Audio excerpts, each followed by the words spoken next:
Arestado sa Cavite City ang isang lalaking natalo sa barangay SK elections matapos niyang manaksak ng isang kagawad. Narito ang unang balita.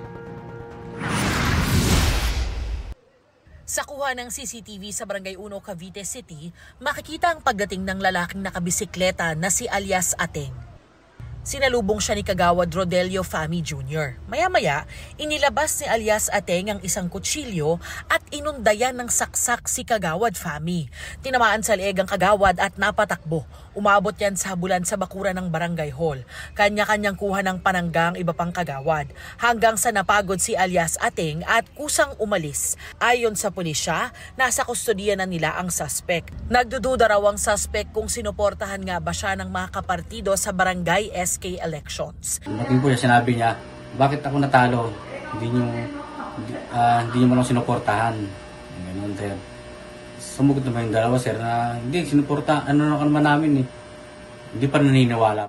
Hindi itinanggi ng suspect ang pananaksak. Galit pa sa akin ng pag-awat niya.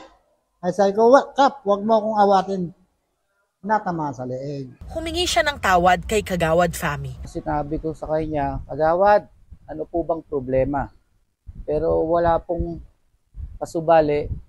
Basta niya na lang po ako, yung dumukot siya ng kutsilyo sa kanang bahagi ng kanyang, hindi ko, kung pantalon po o short.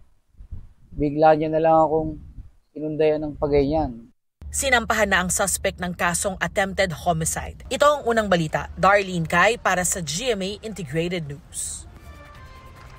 Mga kapuso, para laging una sa mga balita, bisitahin at mag-subscribe sa GMA Integrated News sa YouTube. Sa mga kapuso abroad, samahan niyo kami sa GMA Pinoy TV at sa www.gmanews.tv.